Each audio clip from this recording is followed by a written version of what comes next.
Let's welcome our guest, Dr. Houston Barber, on the show. Dr. Barber, it's our third day of coronavirus school from home. How are things going? Going well.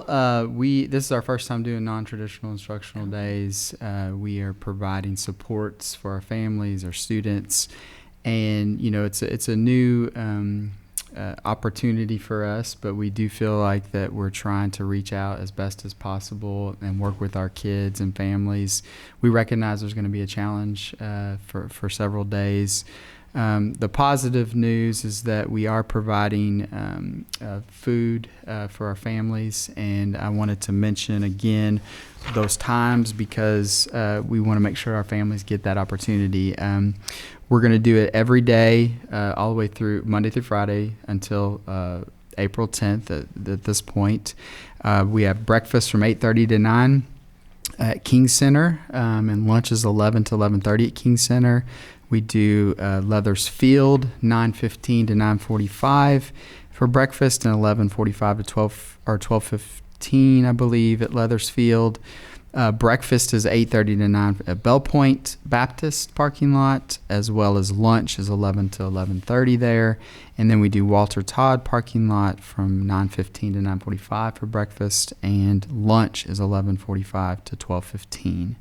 We also offer it at Frankfort High on the sidewalk, 4th Street sidewalk. Obviously, weather permitting, we'll have some areas where they can go and pick it underneath.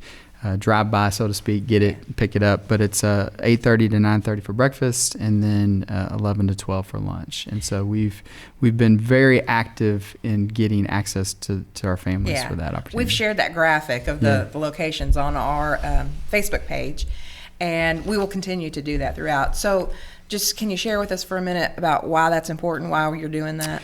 Yeah, we want to make sure the basic needs of our families and our students is met, and they are met, because we recognize that there's going to be challenges with our families and struggles focused on getting access to certain food, and even just having those opportunities of getting enough food. And so we want to make sure our kids have that nutrition, and we want to make sure that it's every day. Mm-hmm. So we don't want to miss out on that opportunity. Right. And we're very grateful and thankful that KDE, Kentucky Department of Education, spent time with the federal government on getting a waiver, because we normally would not be allowed to give mobile site feeding and have this opportunity. So it's been an extraordinary circumstance, but an opportunity as well. Yeah, and you've got a lot of options there for pickup, so that's great. Absolutely. And I know the county schools are doing the same thing. We've worked in conjunction with them, but we want to make sure that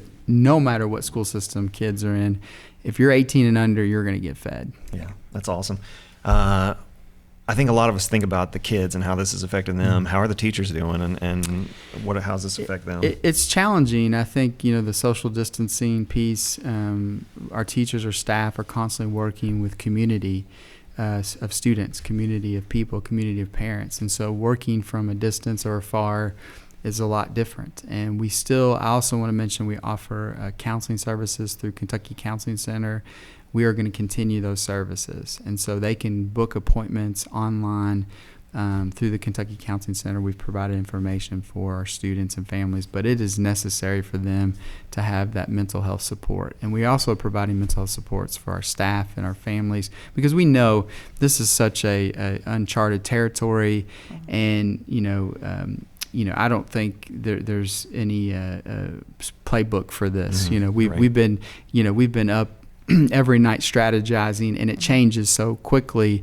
But I can reassure you, we will get through this, and we are very excited about the fact that this is a temporary thing, even though we know that we have to prepare as if, we don't know how long this could take place. Yeah. So, I just, on 2nd Street's Facebook page, I think last night they posted something about how to deal with your children while they're home, as far as keeping them in a routine. Do you have any advice for parents while they have kids at home? That I would pay attention to some of the offerings that we're providing. I do want to suggest, have patience, work with your kids, understand that this is also a very stressful and anxiety-ridden situation for them. So this is new to their experiences. So while we can get outside, have that opportunity to, have your kids do some activities outside. Also, we encourage, work with them, spend time with them, and take some time to build some family structures that maybe you haven't had that opportunity to do before. Right. Like my family personally, we were able to have a family meal together on Sunday, and we watched Frozen 2. It just dropped on Disney. Loved it. My kids loved it. But it was great spending time and reconnecting and bring those game boards out and just build some. You probably do this as families, but it's an opportunity to build even more on that. Sure. I've seen some videos coming out from my friends where their kids, the older brother is helping the younger brother, and like they're teaching themselves and doing homeschooling and stuff like that, and spelling and things like that. Maybe a 6-year-old and a 3-year-old, and the 6-year-old was actually teaching the younger brother some words that how to spell some words he probably shouldn't, but that's what you got to deal with, right? I'm sure that's happened in some other households along the way. So, Dr. Barber, a couple days ago, Ohio's governor said he thought schools would end up being out for the rest of the year. Governor Brashear said he wasn't able to take that leap yet. I think they're putting protocols in right now for social distancing, and we have set guidance on what we're supposed to be doing for our families and kids at this time. The reality is that if you look at the outlook and the algorithms, to prepare our families, it's likely to be longer than what we are putting out there. I don't know this to be true. I'm just preparing our families and you guys publicly that there's a great chance that we will be out for a longer period of time than what we're indicating.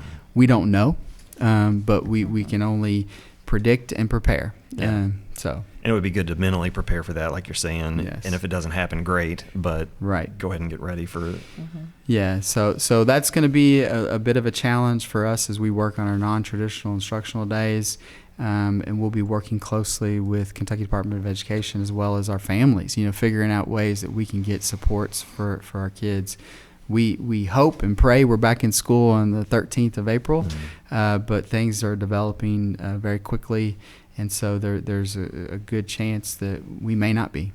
Anything else you want to share with us for FIS? No, I just want to make sure to reassure our families that we're working together. We will get through this. This is a great opportunity for us to come together as a community and to use every resource possible, because I don't want families to look away from something that they can have. We have food, we have mental health counseling, we've got supports, we have Frankfort has their own version of website that's going to provide a lot of resources, which I'm sure you guys are going to share. Right. But I think I just don't want families to feel isolated, alone, or children to feel isolated, alone. We have a heart for our kids, and we're going to be visiting many of our kids, and obviously providing them with even additional resources. Dr. Barber, thanks for coming in. Yes. Next, Linda from the State Journal is going to come on and tell us how all this has affected the sports world.